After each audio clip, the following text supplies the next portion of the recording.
Okay. I'm getting better at this. After close to a year of doing this show, I didn't actually unmute anything by mistake. I didn't resize the window incorrectly. I didn't use the wrong hotkey and accidentally show my chat. I'm getting better at this, I swear. Welcome to what? Episode 11? Yes, episode 11 of the Story Mode podcast. I was convinced it was episode 10, just like last episode I was convinced it was episode 9. This is a spoiler show cast thing where we talk about a game that we played over the past month, usually with a heavy emphasis on story. We tend to aim for shorter games just because it's easier to finish.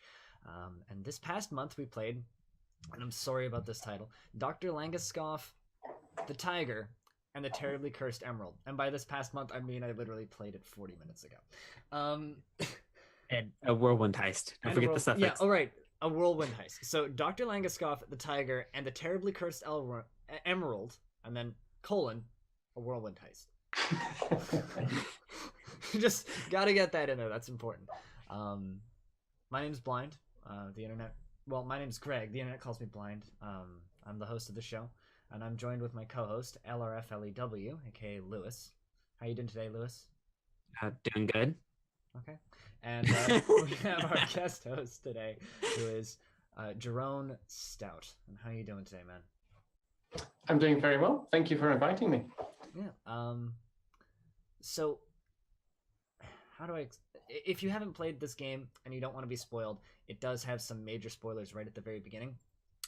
So if you haven't played the game, tune out right now. But in short, and to put things simply, this game isn't what it seems. In fact, it's the complete opposite. So this game pitches itself as a heist game, where you supposedly break into a mansion, dodge a tiger, and steal valuables. But what it actually is you kind of start up and you realize you're in a green room and someone's already in your game. And so you have to go around and the behind the scenes kind of in a almost like movie set like area and traverse as the narrator yells at you and tells you to do different tasks until you eventually break everything and get reset back around to the beginning. Lewis. Yeah, there's a whole narrative that there's this huge strike situation going on with the game runners. And so he's like, oh, we don't have the person to, handle the wildlife. Can you come over here and release the tiger from a cage? Yeah, you're kind of falling in for everyone who walked out. So even kind of imply you don't really have a choice because you're here anyway. Might as well make yourself useful somehow. So you're not skilled for any of the tasks that I've put to you. I find that a very funny aspect of it. He does state quite early on that there is no skill involved. It's mostly pushing buttons. You like pushing buttons, don't you? I mean, who doesn't like pushing buttons? That's all we're doing anyway, really. You're just playing a video game and pushing buttons and your life has no meaning. But yeah, no, this is a weird little vignette piece, I think. Because it is a walking simulator from end to end. It's a linear story where you walk through and you get this story given to you. And I think for the most part, it's quite hilarious. And I think that is its goal, is to just make you laugh and just kind of engross you in this little story. And I think it's really interesting because it manages to give you this element of choice, and it's the creators of or one of the creators of Stanley Parable, with a different writer and a different team, but that definitely shows through, which is interesting to me because I didn't like the Stanley Parable. But I definitely enjoyed this. So, Lewis, can you give us a synopsis of what you played? Okay. Yeah. I mean, I thought that was the synopsis. I always do this to you. And yes, you do. You always stumble on your words and then glare at me. I'm just a little confused what I meant by synopsis. Well, I just talk about what you played. I thought you gave a pretty good synopsis. But there's a lot that goes on in the game.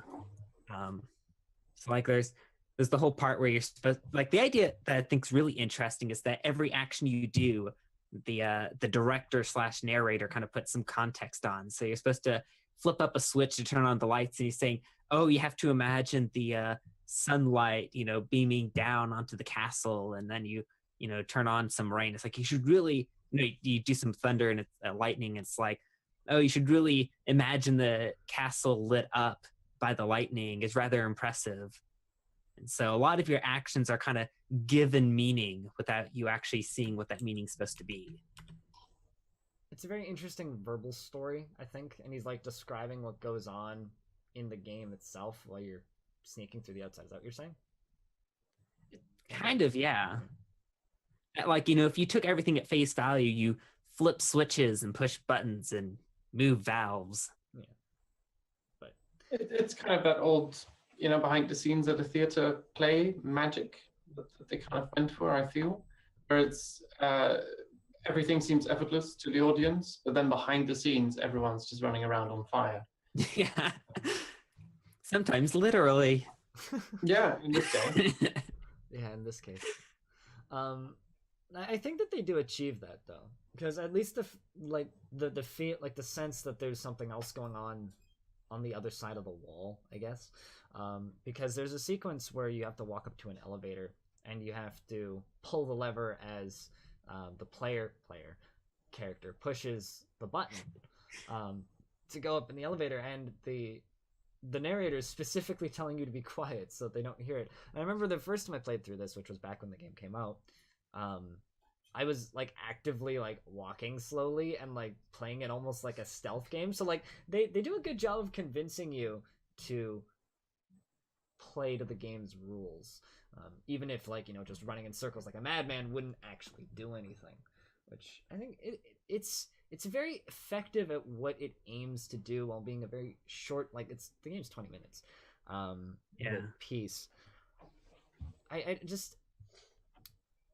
don't know what I think about it in total, because it has a lot of loose ends in it that kind of feel like they should move on and become bigger things, but they really aren't. Yeah. I don't know. I could definitely feel that, understand that. I mean, there's a lot of very subtle things that the game will actually change depending on what you do. So I mentioned that first switch where you turn on the lights, which is, all the light in the scene. And there's a couple other switches in there. So you can turn on some lasers. And if you turn that on a little bit later, the director will say, the player took a little while to get to the hallway. Apparently there were some lasers there or something. Oh, I didn't notice that. I did turn on the lasers, but because I was replaying it again the second time, I think I kind of ran through some of the Yeah.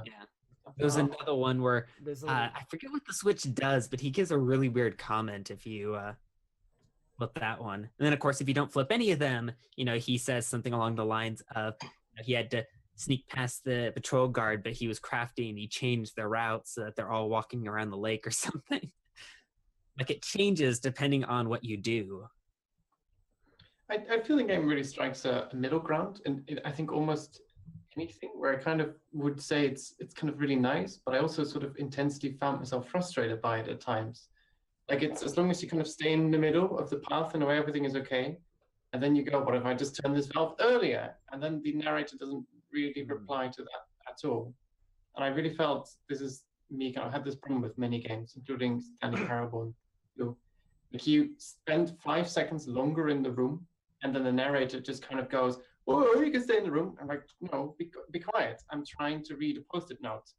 You're kind of shouting at me every 5 seconds. I thought this game veered into that at times as well. I'm like, okay, you don't have to belittle me. I'm just kind of, I know you're fake, game. I'm just being in this room. I'm trying to enjoy what you made. I think I made the audio skip once by pushing a button sooner than it expected. Or like, actually, I think I knocked a broom over. It's like, yes, that's a broom. Like he went from like one spiel to immediately just saying, yes, that's a broom. So yeah. There was definitely that problem, particularly in that first room where there's a couple of different sound triggers, such as jumping on the table a second time, looking at the broom, interacting with the broom, interacting with the door. It's like there's a whole bunch of triggers you can accidentally trigger there on top of the standard triggers that happen just based on time. And so there's definitely a lot of interruptions that can happen there. Yeah, the brooms though are a highlight for me. I don't really know why. The brooms, the phones. Knock them over. I love the phones. But it's because it's slightly subversive to what you'd expect in a game. And I find that hilarious because pressing E in game is always contextual, and here the context is kind of not at all what you expect. So you just kind of flip it over the broom, and it just makes you picture yourself as kind of just someone has no clue. Yeah. I can see that, though. I think if you want that type of humor, play jazz punk, because that does a better job at it. Where like it gives you a prompt and you're like, oh, I wonder what this is. Oh, that is definitely not what I expected. It's like, oh, this one thing is going to happen when I do this thing, and then something completely different happens because reasons. But no, we're not talking about jazz punk today, unfortunately. That game was weird. Yeah. They just put out a director's cut of that. I know this is totally off topic, but they just put out a director's cut of Jazz Punk, which has a multiplayer deathmatch mode with Wedding Quake. Anyways, there's a Wedding Cake like Quake clone in that game, and you use it. I'm so confused at the turn this conversation took. Yeah. Okay. Anyways. Let's bring it back real quick. But one thing I was going to say about Dr. Langeskov the Tiger and the Terribly Cursed Emerald, the Whirlwind Heist, is that, you know, it's really interesting to play once. You go through and you get this just really interesting narrative. And then maybe you go through a second time and you're like, okay, I'll see if I can get some of these achievements. And that time it's okay. And then you're like, okay, this time I'm going to get the achievement for getting all the coins. And very quickly it becomes tedious. I actually have yet to 100% it because the achievements keep breaking. Yeah. It never occurred to me that you'd actually try to get the achievements in this game. You really tried this? Like, Yes. why? I actually had 100%, and then they went ahead and added another achievement, so I need to go do that again. Fun fact, when we first played this game, when this game first came out, like back when we started this show, because this game came out like a month before we started this show, in December of last year. This was right after Mad Max had come out, and one of our other hosts, High and Mike Gaming, was going on and on and on and on and on about how much he loved Mad Max. I'm like, you've spent 6 hours trying to 100% a Whirlwind Heist, but you've put like 4 minutes into Mad Max. I think that quote made it into the trailer for the show, because this game was actually one of the inspirations for the show. Yeah, it was. Remember correctly. Man, we're getting off topic again. We really are. I think that's kind of this game. This game is off topic, the game. This game is fourth wall has been broken, the game.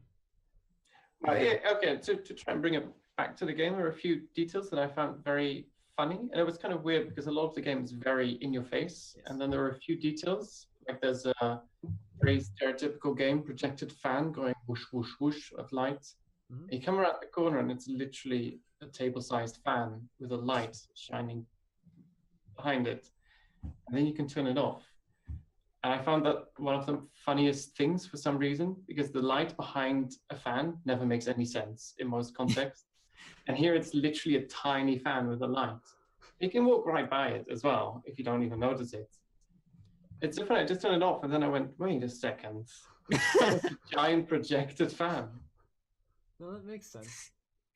Yeah, I had noticed that, though. It wasn't until this last playthrough that it kind of clicked like, oh, it's projecting a bigger fan. I get it now. There's a lot of like very subtle little things in this game. Like there's also a whole set of tapes. And if you pick up a tape recorder at the beginning of the game, you can go through and listen to recordings of a deranged game developer talking like it's the Rick and Morty guy. Yeah, it is. Well, he does voices. He does all the voices in this game, I think. Anyways, No, he doesn't do the narrator. He doesn't do the narrator? Okay. Well, anyways, it's the Rick and Morty guy, and he's literally like being a deranged madman and like slowly falling down a descent into madness and pitching crazier and crazier and crazier games. And that's a very strange like little game in and of itself, trying to find these tapes. But I think that kind of broke the main game a little bit for me when I tried doing that the first time, because I was just like hunting around for these tapes and just trying to ignore the narrator and just trying to like find these tapes. It was just... I don't think you can listen to the tapes your first playthrough. I don't think the tape recorder appears until after you've beaten it once. Oh, well, it was the second playthrough that I found the tapes the first playthrough. I was like, what's with these tapes? And you could pick them up and throw them. I didn't even know about the tape recorder. Like even now, I just clicked it twice, and I didn't even. Not made evidence in any way. But in the opening room, there is a tape recorder, and you can pick it up. And well, it's actually the first room that you walk into. It's the room with the telephone. There's a tape recorder on the table. I actually found. I'm pretty sure I found the tape recorder by accident. I was just clicking random things. Another little tidbit in this game is there's coins throughout the game. There's a total of 5. If you pick up all 5, when you loop back around right before you go into the game, when you go through the like sliding door and the game resets, you can put all of the coins into the vending machine and get a soda. I know what you're talking about, but you have it a little bit confused. Do I? There are way more than 5 coins, but there are 5 coins you can get while still in the green room, which is the one vending machine. There's an achievement for getting like all 20 or something ridiculous. I never found all 20. But I think that might have been one of the achievements I used a guide for, and then like it broke, and I was mad. it makes sense that you do this if you're hunting for achievements. I just realized, whereas I had no real reason to pick up the coins. To me, they were like the post-its. You kind of just tear them off. It was one of the weird things the player character seems to just do by himself. I just picture this person walking through this world and just kind of doing the phone thing, and then just throwing over the brooms, and then just taking these post-its for no clear reason. Yeah, like the post-it note that says, please ignore this, and then you pick it up and take it with you. Yeah. The post-it notes were actually one of the things that kind of aggravated me about this game, because the first time I went through this was like way back when it first came out. I was streaming it, and we just kept going through, like, trying to read all the post-it notes. Because the very end of or right before the end of the game, you fall through like a tile in the ceiling through like a little on the catwalk. The catwalk. Yeah, you're walking on a catwalk and you fall through it, and then it's like, oh no, you're like back where you not quite where you started, but like halfway through, and then you have to go through a different exit, which is the crazy experimental room, and you have to go up. Oh, we need to talk about that at some point. There's this giant numpad. Well, there's a game reason for the numpad, which I think we'll get to next, but there's numbers on some of the post-it notes. So I was taking screenshots of the post-it notes and punching them into the numpad, and it didn't do anything. I was very upset. Yeah. But anyways, I think the most interesting part of this game anyways is that moment with the numpad.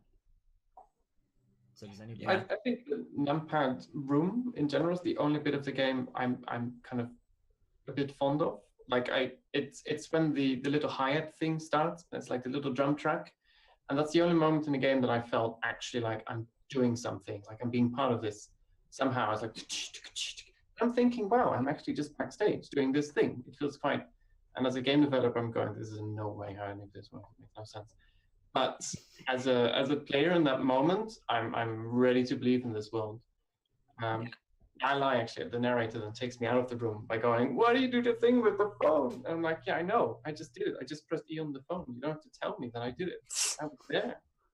You know, this game keeps. This is the frustrating part for me. I think I like this less than you did, because I kept feeling like I'm getting into this. It's getting funny, and then something would just kind of pop up, like the narrator would say something, or this would happen. I'm kind of going, "Oh yeah, just calm down, game."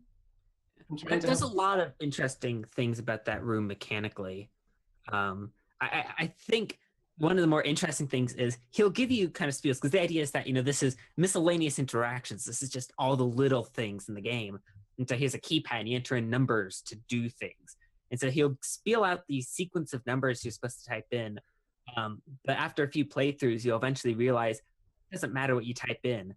All it looks for is a keypad press once his line of dialogue has ended. That's the only trigger it looks for. Ah, I see. Once you realize that, it becomes really trivial. Well, yeah, I never had the illusion that it would really task me. But it was for a moment that I had that illusion. Like, this is where it's happening. I have to look at all these things. And the second time around, everything's slightly more cardboard again, because you kind of just know. But it's still that's the moment where it approached for me kind of something that 30 Flights of Loving did really well for me. Like, I'm in the moment, I'm doing stuff. And here, it had that moment briefly. I still think it's brilliant, just the hi-hat. And then the little gate is closed. It says for your safety, which is kind of like a smack in the face. And even then, when it briefly allows you to walk away, it kind of just goes, no, no, go back now. And I felt that was great and subversive, because these games never really allow you to go back. It was like, oh, let me open that door for you. And now you go into the new room with the new puzzle and the thing. And here it was like, walk away, no, come back. And Yeah. I would have loved more chaos like that in a way. Kind of slightly more, I wouldn't call it organic necessarily, but just more, that felt more like being backstage at a production. That moment, like, is everything set up? Yes, no. That's very theater feeling. Things are falling over, and and no one knows how to fix it. Is there fire below us? Oh, there's I don't think that's supposed to be there. No, I agree that like the illusion is broken after a little bit in that room, but is it fair? Like, let me pose a question here. Is it fair to say that a game is cardboard the second time? Because I feel like this game in particular, which is a really short experience, I would think this more so if they didn't put achievements in it. If there was like one achievement for finishing it and that's it, I would go with this argument completely, because it's a short game. It's 20 minutes. It's free. I feel like it's meant to be played once. You know? Yeah, and I'll say this, that I feel like games, in terms of particularly how developers have to look at it, is very different from how players have to look at it in terms of what is considered content. Like with a movie, you have a set camera angle and a set of series of events and whatever. But with a game, the player can literally do anything. Now, to the player, this can be, okay, there's one path that I'm taking throughout the game. But to developer, it has to be, there are all of these paths that all of the players can take. So you have to account for everything. And so a game can be cardboard if it doesn't account for all of those paths, even if most players go through very well-designed paths. But the game doesn't account for the path where the player just hits 5 over and over on the keypad, which I did actually one time playing it. You have to press 9 at some point, don't you? Yeah, there's the only required button press is a 9. And then it gets stuck in. And then he's like, well, I guess 9 is covered. That's I think a moment where I really laughed out loud, very loud. That was such a, because the tone then drops, and it's like such a subtle detail. I really I laughed hard, because you first pick up the phone and throw it down. It's like, why'd you do that? The second phone rings, like, answer it this time, pick it up, throw it down. It's like, oh, why'd you do that? All right, go back. And then the third time is like, don't do it. Please don't do it. You pick up the phone, you throw it back down. It's like, no, you did the thing. I told you not to do it. I don't understand. I really did crack up at that. I think for me, that was one of the big disconnects of the game, is just the way the phones act. Yeah. Why do they do that? The best part of the whole thing, apart from the brooms.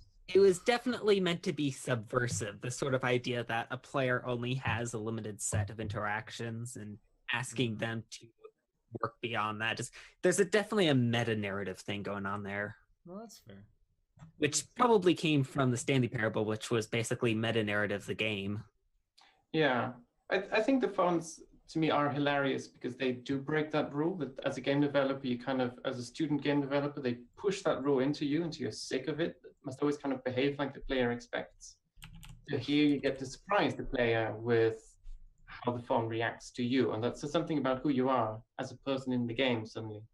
So you start out as yourself, and then the phone call will click, and you go, okay, I guess I'm that sort of person now. Another very almost character establishing moment where he did that, as well as the brooms. Because who walks in and just kind of tops a broom over? Like, only a certain person would do this. Well, it happens all the time in games. Yeah, but then it's a physics object. It's kind of pretty. I mean, if I press E on a broom, I expect to pick it up. I think, at least. Yeah. I don't expect to kind of just go, wow, like you're a cat. I mean, I think the biggest example of that is, I think it was a Fallout game, that if you click on a toilet, you start drinking out of it. That's who you are, that's what it's And then, of course, they put ammo caches in the toilet. So if you misclick a little bit, you hit the toilet instead and you start drinking. That's almost like Duke Nukem. Everybody remembers what you can do with that toilet. Oh yeah, I think I know. Oh What you're yeah. talking about. Pick up the poop, run away. What am I doing with this? What am Right. I doing? What's wrong with me? But to me, that's a power that of games that is kind of underutilized in a way. Is they can surprise you at what you've just done, even though you were there.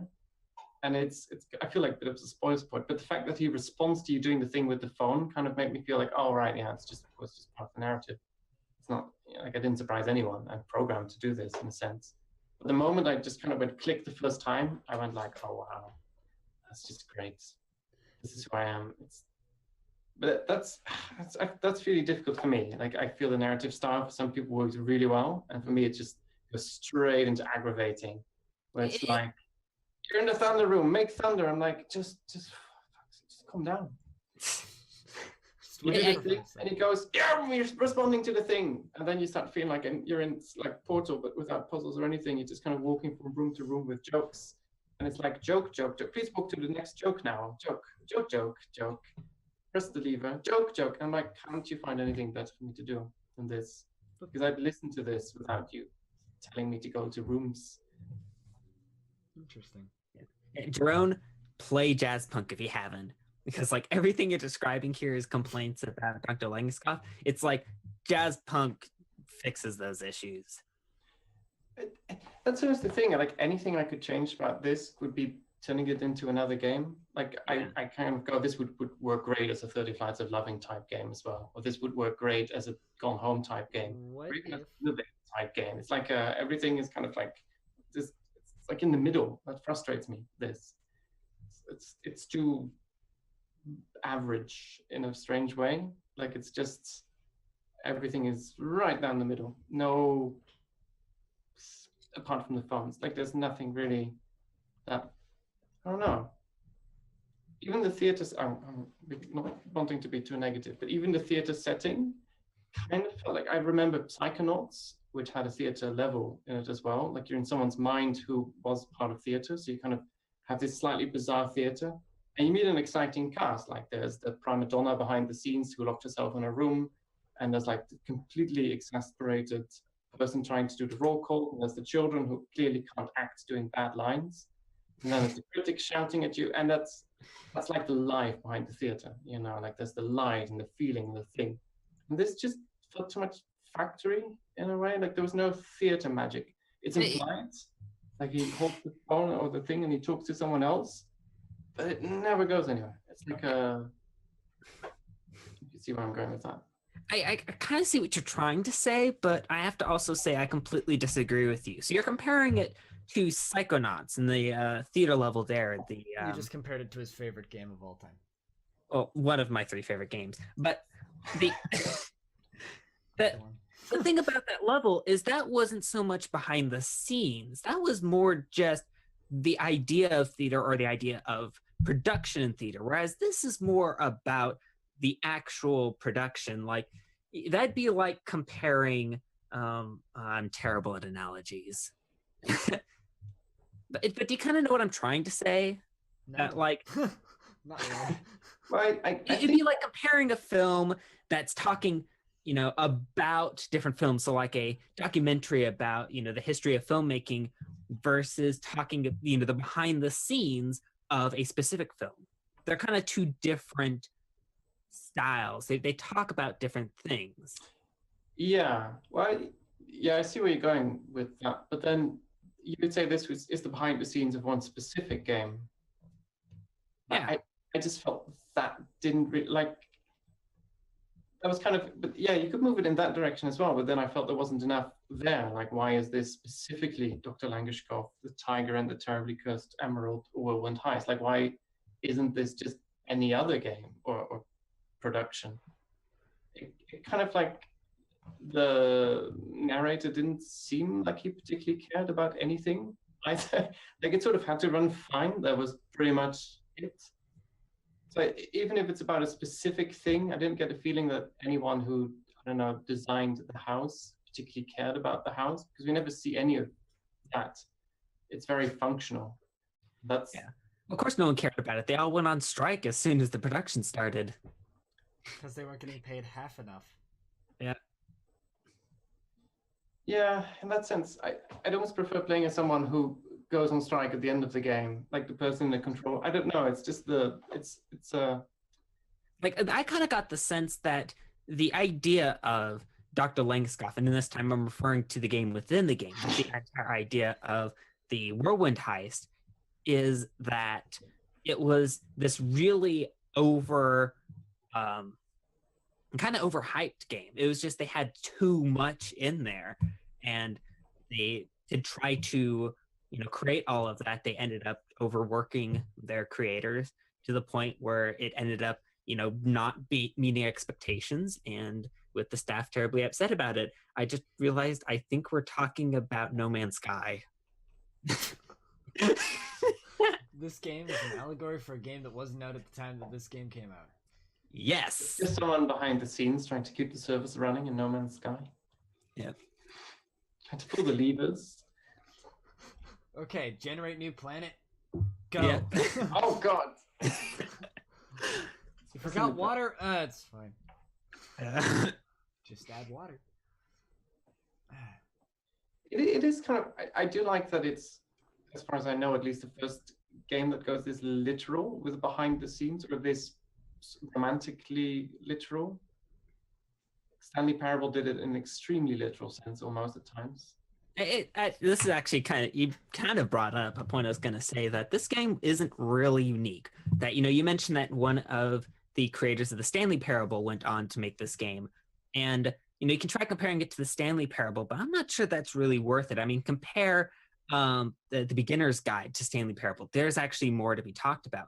Compare Dr. Langeskov to the Stanley Parable demonstration, because they're extremely similar. They both cover the same idea of behind the scenes of the production of a short game, and they also kind of cover this idea of hyping up a game that doesn't actually exist because it's just a game within the game.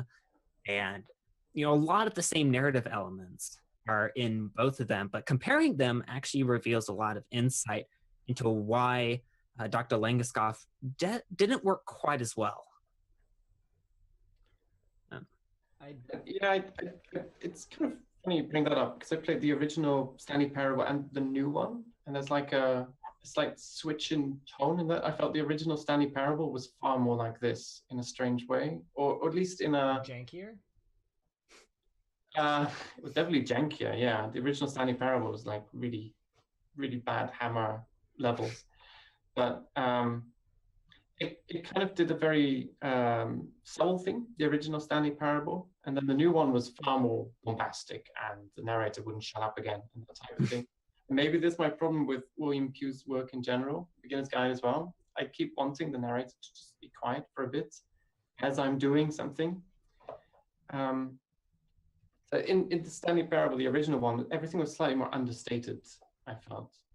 And that's kind of what I was hoping for with this again as well, where you kind of get the joke. Nobody mentions this, that you got the joke, but you kind of just go, oh, I see what happened here. That's actually quite clever. There's a few of these in here, like in the control room, there's a steam vent sort of exploding to gate you in, and has a little sign next to it that says something like, warning, steam may gate player. Yeah, I noticed that one this last playthrough. I never noticed that. That's funny. Yeah, but that's right deep down inside, kind of like game design lingo as well, like along with the RGB codes on the whiteboard, that type of thing. That goes a bit more subtle, along with the big fan and the light. I just find that a really good practical joke in that sense. A good prop joke, I guess, is the... Man, I never really got the sense that I wanted the narrator to shut up. I mean, frankly, if the narrator did absolutely shut up, there would be no game. Dr. Langeskov is the narration. So I never really felt like, oh, I just wish the narrator would be quiet here. Because he kind of is the content. He does babble a lot. Sometimes. I mean, yeah. Weird stuff. There's a lot of like, he says you can't like 4 times in that first minute. Because, he's like, there's already a player in the game. You can't play it right now.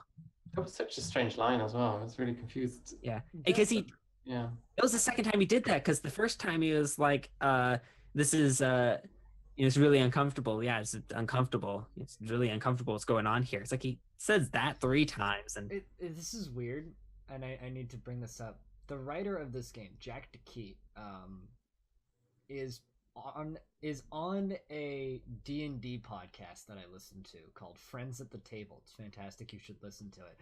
But he talks like that.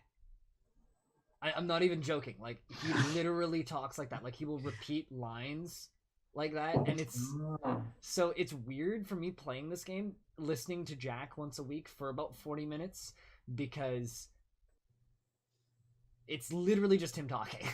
Like, it's a different voice actor, but it's literally just him talking, which I think is really interesting that you comment on that, because he just does stuff like that. Like, his writing is really interesting. Like, there's one point in, like, way back in the podcast, this D&D podcast, Friends at the Table, where he quite literally writes a poem in like a minute, because their DM's like, yo, write a poem in like about this city and being in jail in like the next minute, and I will give you an XP. And he goes, done. And he like writes a like 4-line poem. So like, he's obviously a really good writer, but I think it's interesting that just his speech stumbles into the game a little bit. And I noticed it right away the first time I played through. I was like, oh, that's definitely Jack just talking. Like, that kind of like, oh, this is really awkward, and then he says it again, oh, this is just very awkward. Like, it to me, like, that is partially the weakest part of the game, because the dialogue there is just so weird. And also, it's like, I feel like maybe he wrote that part first and then never came back and rewrote it, and then just finished writing the rest of the game, because I feel like the narrator does gain some resemblance of a character after that point, but before then it's just Jack. If that makes sense. There's a now unobtainable version of the game which came in a bundle, which is like an earlier version of it, and it doesn't have the same voice actor. Ooh. But it has some of the same lines, and You Can't isn't in there 4 times, I noticed. But most of the lines in the early bits are completely identical, but they kind of diverge more later on. So it's kind of, you managed to be completely right. There's like an earlier version, which is more like the character feels less developed at the start, and then he kind of grows the character slightly. I think I may have to try to hunt down that version. Yeah. I did try, but it wasn't even illegally. But there was something I was actually gonna say when I brought up when I brought up the comparison to the Stanley Parable demo, which is that I mentioned that already, that there was some dynamic content in Dr. Langeskov. So you flip a lever for the lasers, and a few rooms later he mentions it again. But there isn't a lot. Compare that to the Stanley Parable demonstration, where you have a lot more dynamic content. Like, I was playing it just last night and realized there's a couple of lines that you miss if you don't wait in the waiting room, which most people don't that second time. But if you wait there, you get a few lines of dialogue. And then, of course, I didn't even know that there was more lines of dialogue with the 8 game until my mom happened to actually just hit that button for like 4 minutes listening to the narrator. There's a lot of things in there that, a lot of dynamic content that you can go back to and, find again, compared to this game where there's maybe a line or two that really changes here and there. I need to make a comment about the Stanley Parable itself. That game is so open-ended, it frustrates me. I want a game, like, maybe this is just me, but if I'm playing a walking simulator, I hate that term, walking simulator. If I'm playing a narrative experience, I don't want to get lost feeling like I'm missing things. And that really frustrated me about the Stanley Parable, is because seemingly whatever you do, there's so many branching paths that just seeming like nearly infinitely go, at least from first looking at that game. Like, your first hour of that game is like, oh my god, this game goes on forever. Everything does something, and that is weird and kind of frustrating, because you'll find yourself replaying large portions of the game to get a slightly different ending. And I found that like, we're comparing it to, like, basically saying this isn't open-ended enough, almost repeatedly. And I feel like maybe a more focused, like, this is it, this is the ending, you experience this thing, to me is actually a better experience in the long run, if that makes sense. I can understand that, though. I also feel like one of the big differences is I'm not afraid to pull up a guide and just be like, okay, I'm going to go through this route, then this route, then this route, and just specifically go through the experience based off of a list. Yeah, I was Stanley. I went to that point as well. The guide. Yeah, I'm not sure I was happy that I did that in the end, though. But yeah, replayability is not just about kind of more content, though. I feel that the elevator scene, even though you can kind of just you realize nothing can happen until you're allowed to flip the lever, it still really works because I know there is no player character behind that wall, but something in my brain just goes, there's a player character behind that wall. Which is funny because in a regular game, you also don't think there's like someone behind the elevator to kind of operate it. So this works on a sort of double level where you're imagining being the player on the other side of a badly constructed wall. And you're just on this side and the narrator just gets really quiet. And that was another immersive moment where I'm just kind of going, oh yeah, this is actually all real, isn't it? Yeah. I think this game's maybe made me like imagine video games a little bit differently. Like I like to imagine now that there's just like a bunch of tiny people just like in the walls, like running around going, oh god, I need to make this little piece of Steam shoot out while I'm playing Doom. But that only happened once while I was playing Doom, and I was like, oh yeah, right. I wonder what's going on in the walls of this game. Someone pressed the 8 on the keypad. Yeah. Oh no, here comes the lava. Well, that's in a way great. Yeah, it's kind of that.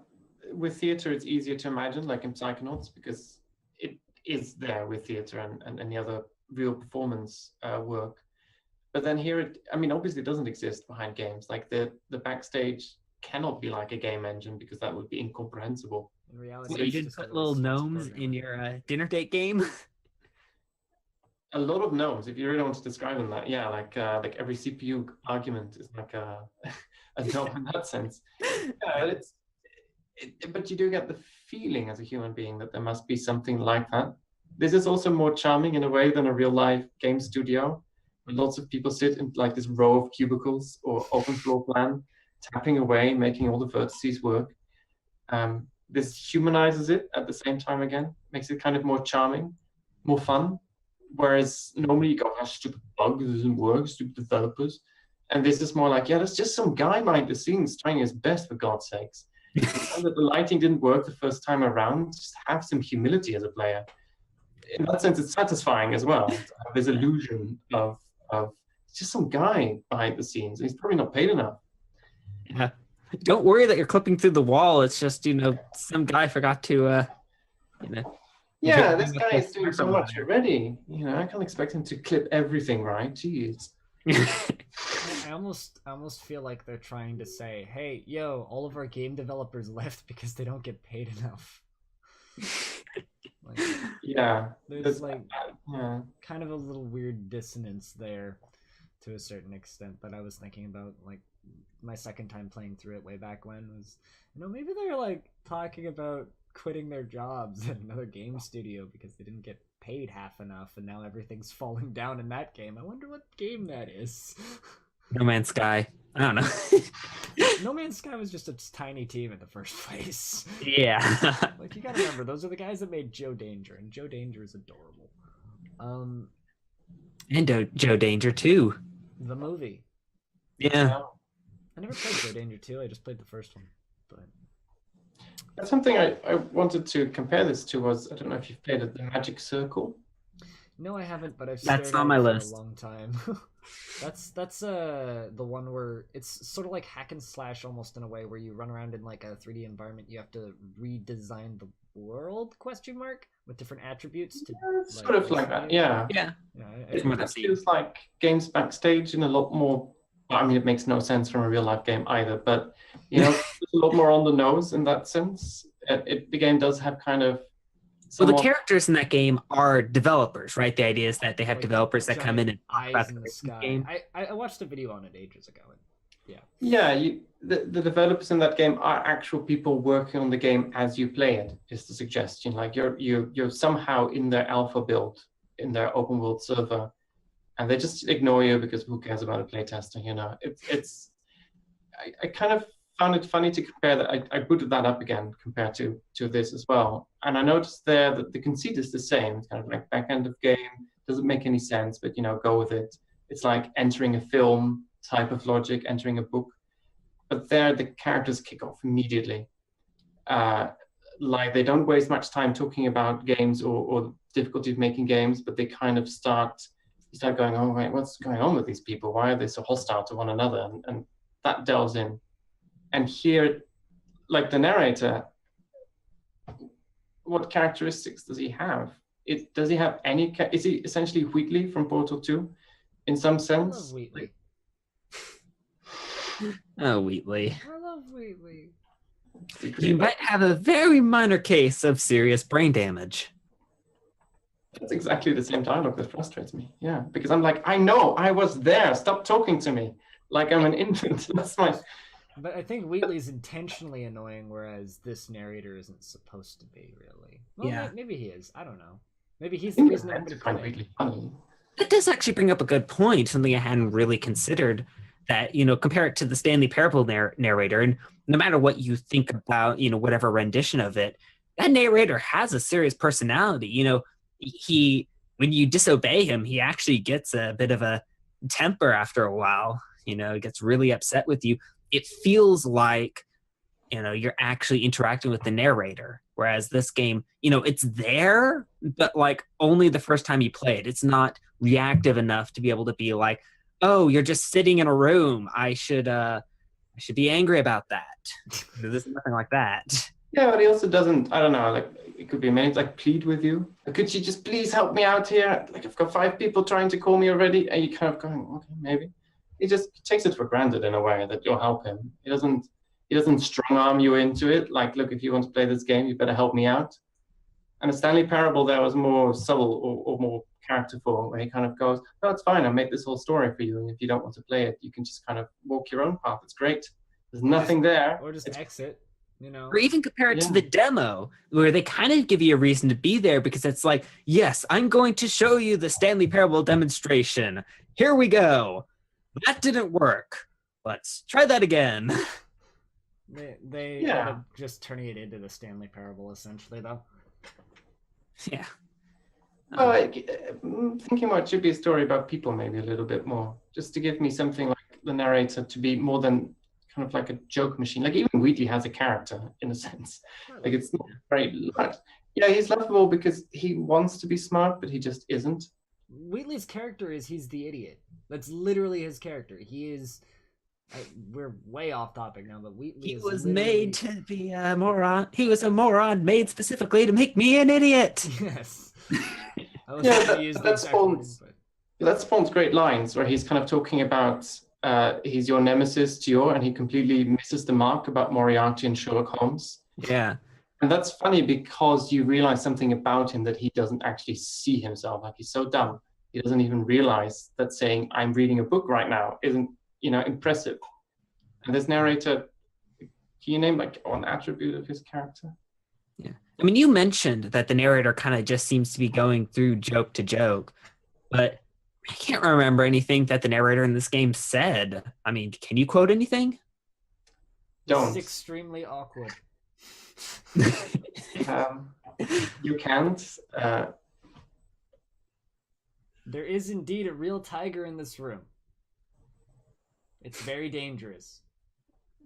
I mean, like maybe a few things. Like if he hit the button early, he'd be like, false alarm, false alarm. He didn't actually do it. And then if you release the tiger and then do it again, it's like, no, actually, this time, it's for real this time.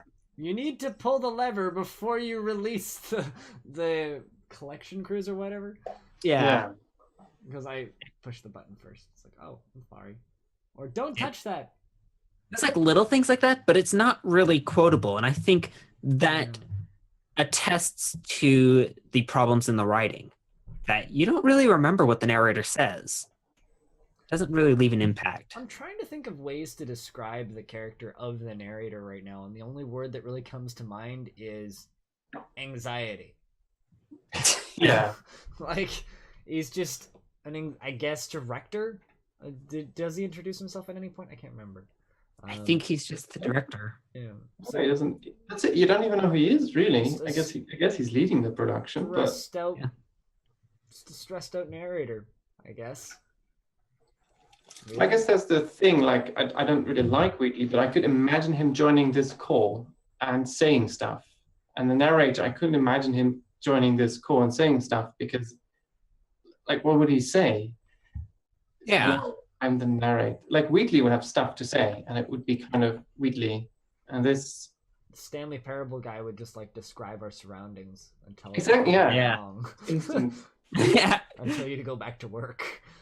And then you start trying to talk to him. It's like, hey, get out of this call. It's like, and Blind now tries to get rid of the narrator, but the narrator refuses to leave.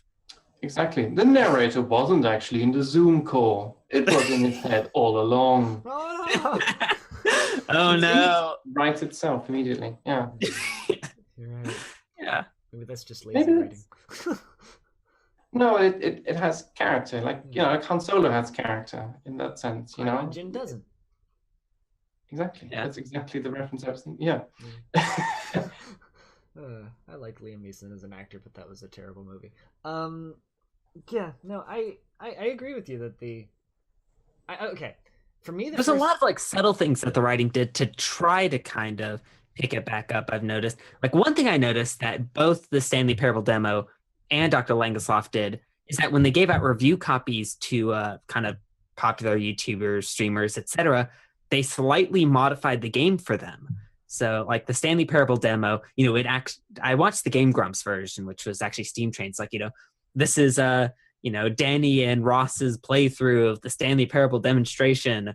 And, you know, the whole part where he's trying to kind of call out the player, and he actually says, like, apologize to the Steam Train viewers for messing up this demonstration. Oh, yeah. And they did a very similar thing for this one. Like, they had a whole table of name tags, and for the game, they had the name tag say Ross and friend. And when you first walk up to that main room, the one with the door to the actual game, there's a sign that says no streamers allowed. What? A lot about the subtle things, yeah. I never saw that one. Well, because it was specifically for the reviewers. It was a reviewer copy edition. That's funny. Yeah. Maybe that's kind of getting into Crows then likes to turn it up to 11, this type of thing. Where I'm going, I mean, it is kind of funny. But it doesn't help me much playing the game, admittedly, but it's kind of funny. There's quite a few bits like that in just generally their work, I think, where it's there's like something in there and then it's just blown out a little bit. I'm extremely interested to see what Crows does next. I find that I almost always say this when I'm kind of getting close to wrapping up an episode of this show. Yeah. But this was a neat little thing done on probably a relatively small budget in a relatively short amount of time, which is why maybe there's a few like gaps. But I think there's some really neat ideas, and neat ideas I think are very important in game design. You know, and yeah, it flopped in a few places. That's just kind of a fact. It fell over like those brooms, but the broom falling over animation just cracks me up. I don't know why. But it's just they think about a lot of things that would never even come to mind when trying to design a linear pathway, you know? So that's all I can really say. I don't know. I like the game. I thought it was funny the first time. I thought it was extremely frustrating trying to achievement hunt it, and I basically because the achievements kept breaking. So screw it. Yeah. I mean, I would say in the end I like the game, but it's kind of it's, you know, play it once and never look at it again. Yeah, I think it's designed to be a single play linear experience. So yeah, if I kind of think about it, I kind of like the game, no matter how frustrating it is, because it does that conceptual step. I think it kind of doesn't work for me in a play level. Like almost any walking simulator out there did something exciting, and this went for the lock you in a room until you press the button thing. I think that just Like it never got jazzy like 30 Flights of Loving or homey like on Home or Firewatchy. I don't know, but that's the frustration for me. Like the idea is kind of neat, but then it kind of felt like something emerging slightly too late to be in my mind innovative as a walking simulator, in a sense. In all honesty, I would say it has about as much interactivity as a game like Firewatch. Firewatch was more open-ended, like you could walk anywhere, theoretically. You could get lost. But aside from finding a turtle and seeing a raccoon and a few hidden things in the world, it didn't have any more or less interactivity, really. Yeah, not really interactivity, but in a sense, Firewatch was also not about the interactivity, and this arguably also wasn't. But it just drives the point home a bit more. Firewatch is like, here's a path, you get out of here. Here's a map, do your thing. That's kind of something I was like about, say, Duress, which has absolutely nothing except walking. I kind of really like that because it's just about, just stare over the sea and look at the mist for a bit. That's what it's all about. And Stanley Parable, here we go again. Dr. Langeskov is kind of more, it does want you to press the button. And to make you press the button, it will put you in the room. And then you listen to the guy, and you press the button, and you listen, and then the door opens. And that's kind of like Harry Potter 1 in a way. I guess. Puzzles, though. Portal 1 was kind of a different thing. Yeah. As far as narrative goes, Portal 1 worked like that as well. You're trapped until you press the button, and then you can listen to the next joke and leave. And I really like Portal 1, but it kind of has that. Apparently, Crow's next game is going to be a VR game. So, yeah, I'm not looking forward to that. It's the maker of Rick and Morty, I understand. Yeah, but I have my own whole rant about VR, which I should say for another day. For me, it's just kind of underwhelming. But how do I explain this? I have this problem where I get these thoughts in my mind and then I just can't put them into words. Yeah. I don't know. I think I enjoyed this game, at least the first playthrough, and I don't think it's fair to judge a thing like this after multiple playthroughs because it's like, well, you played it once, and it's kind of designed to be played through once.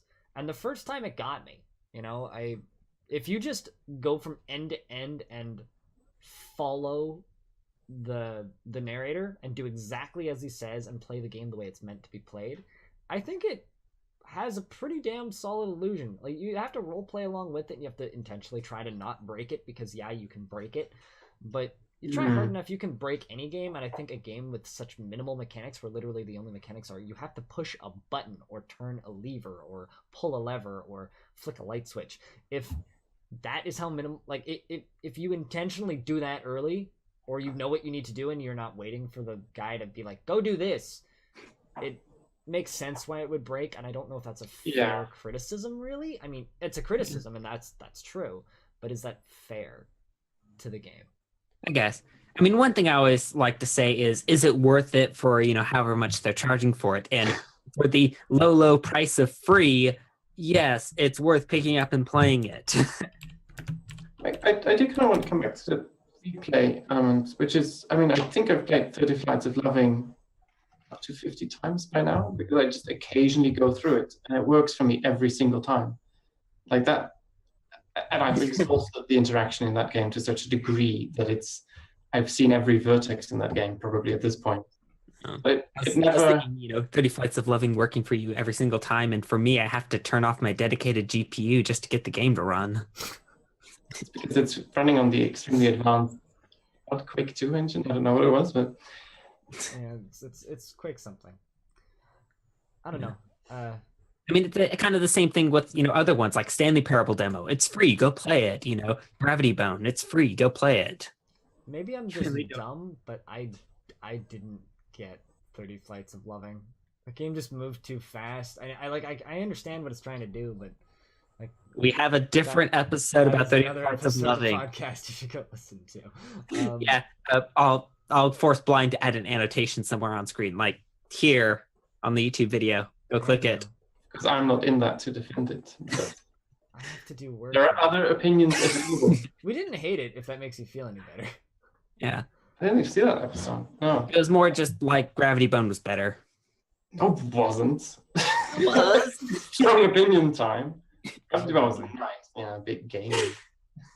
I don't know, man. It's just the cats and the thing throwing over the thing and it's running through the airport. I don't know. It's like catnip to my brain. Like I played Langeskov and I was like, maybe I should just play 30 Flights again. Let's see, maybe I've gone sour. Maybe I'm just bitter about stuff. Like, no, I'm not. I'm really not.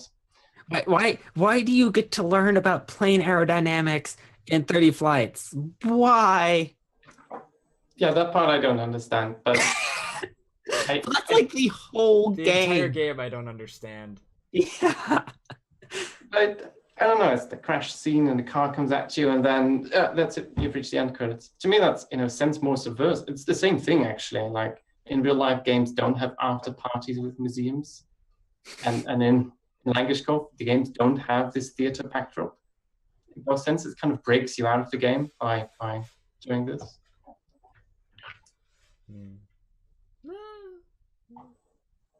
That was a very off-topic spot. I think. Yeah, we got really off topic there. But anyways, we're like hitting it. We're pushing an hour here, and I'm just curious. Does anybody here? Do either of you have final thoughts? And I'm going to start off with Lewis, and then I'm going to hop up and hug my girlfriend because I think she's leaving. So I will be right back. I think I've already given my final thoughts. Just that, it's a free game and may not be worth it to 100% it, but play it. It's fun. Got some interesting stuff. Anything you want to say? I kind of love and hate the game. I guess I'm ambivalent about it in many ways, but it's definitely, as you say, it's free, so you can hardly go wrong with that. I feel there's stuff out there that does similar things, but more interesting than and better in a way. I guess that's just kind of this game makes me think about all those things and how much I want to play them. That's hiding how it's actually quite good. Kind of, it's a problem. It's good at so many things that other things were slightly better at. It should pick like one thing. That's my final thought, I suppose. To me, this is possibly one of the better demonstrations of fourth wall breaking I've seen in a video game, if it grabs you, right? And by if it grabs you, I mean you just listen to the narrator and do what the narrator says. It's interesting. If you ignore the narrator and just kind of do what you want, it breaks horribly. But at the end of the day, it's free, so just try and remember the title and give it a shot if you haven't played it yet, because it's Watch fun. out, Langeskov the Tiger and the Terribly Cursed Emerald, a Whirlwind Heist. It's not that hard. We should do this in a chorus. We should just all say it together. Okay, on three. You can. 1, 2, 3. Dr. Langeskov, Langeskov the Tiger and the Terribly Cursed Emerald, a Whirlwind Heist. not gonna Oh, you work. were so fast. I was expecting you to go slower. Okay, let's try this a little bit slower. As in like Dr. Langeskov, Langeskov the Tiger, Tiger and the Terribly Cursed Emerald, a Whirlwind Heist. I like how two is Why do I still want to fast. edit that and put that at the beginning now? Oh god.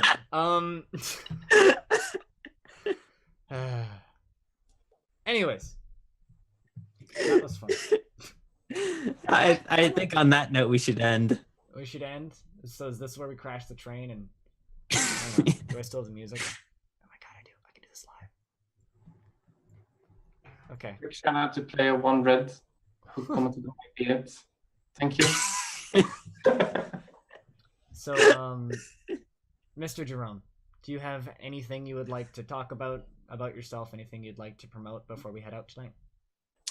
Yes, you can head to startgames.com and look at my previous game, Dinner Dates, and some stuff on the new game, Chunksem, that I'm working on with lots of AI involved. That's what I spent my days on now. And you should also look at Open Rollercoaster Tycoon 2, which I'm not working on right now, but would want to be working on. And you should also go watch, after you play his game Dinner Date, you should go watch our episode on Dinner Date where we talk about it.